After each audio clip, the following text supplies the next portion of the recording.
Ассаламу алейкум. Сегодня мы по адресу Студенческая, дом 61, у Рустема, которого все мы прекрасно знаем. Задача или цель нашего проекта состоит в том, чтобы мы были ближе друг к другу. Для того, чтобы кто-то, может, серьезно оказался в какой-то проблеме или в какой-то трудной жизненной ситуации, но услышав советы человека, который эту ситуацию достойно проходит, который ее проживает, и эти советы, они были бы, наверное, очень актуальными и очень ценными. Если двумя словами, то это терпение и труд. Я помню, мы всегда все добивались трудом. 70-е, 80-е годы мы трудились и на огороде, и дома, и нам давали очень ответственные задания, не только в магазин сходить. Дела, которые взрослые выполняют, мы тоже все выполняли. Иначе на столе у нас чего-то не появится. Поэтому и картошки сажали, и другие овощи продавали, и собирали, и консервировали, и продавали. Таким образом как бы пополняли бюджет. И я помню, что мы всегда трудились. И вот первый совет тем, кто воспитывает детей: не бойтесь давать им задания, много заданий. То есть занятость – это не только лекарство для души и тела, это еще и воспитание. То есть трудом, где-то общественно полезным трудом, где-то домашним трудом. Не надо бояться давать и посильные задания, и сложные задания. И вот мы всегда привыкли к труду. И даже когда я зрение потерял, первое было, надо чем-то заняться для того, чтобы обеспечивать семью. Я прошу прощения, что перебиваю. А когда это произошло? Ну, эту дату не забыть. Это было 15 июля 2001 года. Ну, я же говорю по поводу того, что вот много трудились. 3 огорода у нас было. И вот на одном из огородов, где очень хорошо картошка растет на березовой гриве, там я жуков опрыскивал, и бак железный под давлением он разорвался, и очень сильный удар был по голове. Глаза вытекли, там, нос, челюсть, все это было очень здорово помято. Все отремонтировали, но глаза тоже пытались лечить. Очень много операций делали, какие-то там успехи даже были. Но после последней операции в 2010 году была сильная жара, и рекомендовали лучше не делать. Но в качестве эксперимента я сказал, давайте все-таки будем делать. Ну и все на смарку. То есть все полностью остановили, все операции, потому что там уже дальше больше делать было нечего. Ну и поэтому продолжал работать.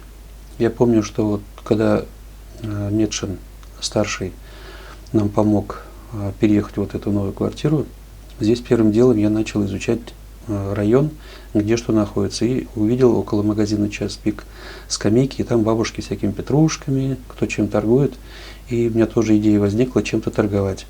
Ну и я вспомнил то, что я умел стряпать очень хорошо, мог любое тесто приготовить, любые пироги, и первый раз я вышел, у меня прозрачное белое ведерко было, я туда несколько сделал булочек с изюмом и успешно продал их, и так началось у меня. До примерно 2016 года. Вот сколько лет я торговал, и очень успешно. Денег было всегда достаточно. И в этот момент как раз я и хадж ходил. Аллах мне предоставил возможность учиться в медицинском колледже с легкой руки нашего Рустама Миниханова. Открыли отделение, специальное отделение для незрячих. И вот до сих пор там каждый год новые студенты незрячие, по 12 человек каждый год. Вот 3 года я отучился по специальности медбрат по массажу. Не просто отучились, а отучились на красный диплом. Сначала об этом как бы и не думали, и наоборот, и все ребята, и преподаватель говорят, не самое главное красный диплом, не самое главное пятерка, а самое главное ваше знание, умение массажу. И все как бы этого придерживались, но я уж всегда старался все по максимуму делать, и поэтому как бы ставят пятерки, видимо, все хорошо, все прекрасно. И как бы я один сперва наверное, ты на красный диплом хочешь. Я говорю, будет, так будет. И остальные, глядя на меня, тоже начали уже стараться только пятерки получать. И у нас получилось, что 5 человек с красными дипломами вышли. Опять ты явился мотиватором для кого-то. Ну, пример, можно сказать, пример, да. Хорошо. Я еще помню, что я удивился тому, что вот здесь, в квартире, вот ты сделал погреб. Опыт просто есть. Отец многому чему меня научил. И сруб делать, и кирпичную кладку готовить, и бетон правильно месить, и глину, и печку для бани я могу соорудить тоже. Интересно. То есть с детства уже приучил меня к руки поставил уже на хозяйство. То есть любые дела можно делать. Ну, первое время было такое, что после травмы, какое-то время после больницы уже находился дома и не знал, чем как бы заняться, что делать. Ну, дома я уж кушать готовил, там убирался, такие хозяйственные мелкие вещи делал, но еще не умел я на улице ходить, ориентироваться. А потом, когда в общество слепых пригласили, было это на Шидников 44 раньше, там была и школа для слепых, и реабилитационный центр, и я увидел, что такие же незрячие, как я, буквально носятся с тростью и по улице, и кругом везде, и всякими делами занимаются, и настолько активно, я думаю, я что, хуже всех, что ли. Тоже записался на курсы, пытался по Брайлю печатать, учиться, читать. Ну, чувствительность все-таки была не очень хорошая, грубоватые пальцы. Не освоил я. Но зато освоил компьютер, ноутбук, телефон, смартфон, навигатор, все там научили. До травмы вы же работали в школе. Я работал в школе, но там как бы не совсем это мое было, потому что когда я в школе учился, мне очень сильно хотелось пойти в художественную школу, учиться в художественной школе, хотя правильнее было бы мне пойти все-таки куда-нибудь в радиотехнику, потому что я любил паять, всякие вещи мастерить. Но художественная школа пересилила, и когда я ее закончил, после 8 класса мне отец сказал, давай куда-то в училище, и направил меня вот по этой специальности в Лениногорск, художественно-графическое отделение педагогического училища, то есть учителем. И после армии, как раз около моего дома, школу построили, 22-ю, и я там работал, хотя это не совсем мое было, но я работал уж как положено, хорошо работал. Но ничего там я не заработал, и поэтому мои ученики, которые приходили, все время говорили, что вы тут, Рустем Ханович, сидите, ничего тут не заработаете, вы же классный художник, дизайнер. И подсказали мне рекламное агентство «Колорит». И там действительно и зарплата была несколько раз выше.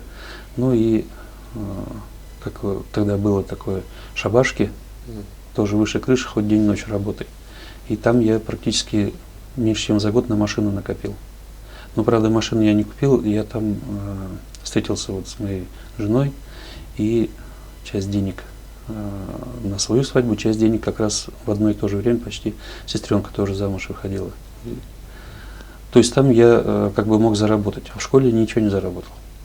То есть наоборот я туда таскал все свои краски, бумаги, все.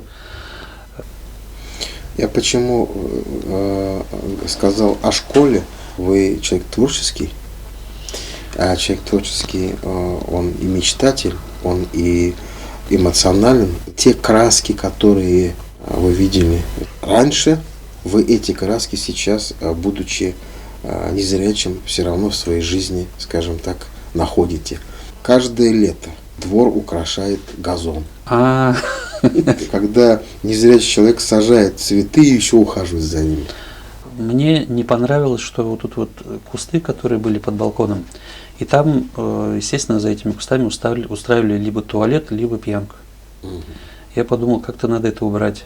И я как бы взял на себя ответственность, все это повырубал, все это перекопал. Все, конечно, были очень удивлены, что тут самодеятельностью занимаешься. А потом, когда я первые цветы уже посеял, зашли, говорят, о, хорошо. Ну и потом постепенно, по мере возможности, потому что рассаду надо покупать, я уже начал засаживать многолетними цветами. И они сейчас требуют просто прополки, рыхления, как бы сажать и уже не надо. Они сами всходят. Выбрал самые терпеливые, которые и засуху выдерживают, и мороз выдерживают. И в этом году очень обильное было цветение. Когда мы просились сюда на съемки, Да, ты сказал, что значит, у меня времени нет на съемки. А, Давайте только в такой день. ну, то, что это единственный выходной понедельник, и дела, которые хозяйственные накапливаются, именно в этот день я стараюсь все максимально сделать. И с семьей побыть, и с дочерью позаниматься, и в магазин сходить, и уборку сделать, и много-много чего. Однажды, я помню, звоню вечером тебе, или ты мне звонишь, не помню.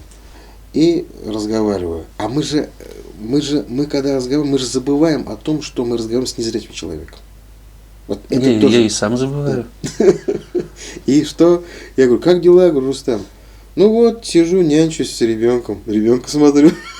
Я такой, вначале я эту информацию принял, потом думаю, как он может ребенка смотреть вообще маленького там. Тогда дочке был годик, что ли, всего лишь. Ну, 2 сестренки у меня, и обеих я пронянчил. То есть и какашки мыл, и пеленки стирал, то есть я смотрел. И поэтому опыт-то у меня сохранился. То есть не то, что мне не говорили, что не подходи к ребенку, что-нибудь там имгайтерсен, там еще что-то, а наоборот, не то, что заставляли, а давали, доверяли любую работу, в том числе и за ребенком смотреть. А ездить в сухое время, вернее, бесснежное время, не особая проблема, потому что нас же научили и с тростью, и с навигатором научили пользоваться. А зимой, самое страшное зимой, потому что непонятно, ты то по тропе идешь, то ли по тротуару идешь, но люди помогают. Сейчас я прошу, чтобы какое-то было наставление такое. Ну, не сказать, что и сначала я с 2003 года начал в мечеть ходить, а совсем недавно появилась такая формула, что ли. Коран – это мудрость, дуа – это сила. Поэтому надо читать Коран, надо брать оттуда мудрость и читать дуа, потому что дуа – это самое главное наше оружие. И вот вы не спрашивали по поводу ощущений.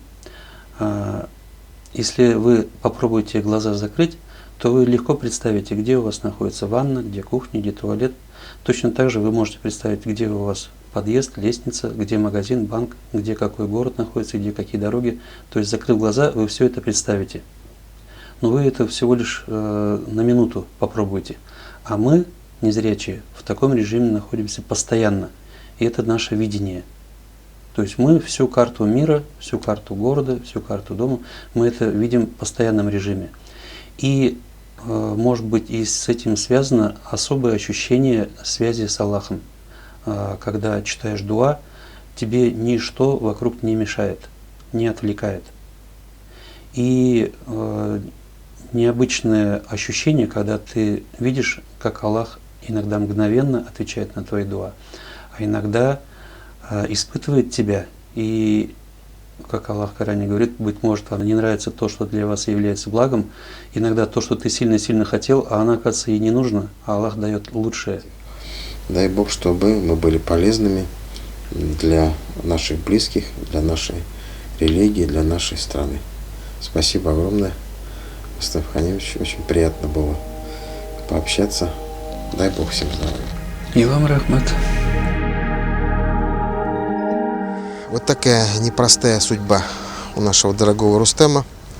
Действительно, о нем много писали, его даже показывали по телевизору. Но о нем не говорить мы не можем.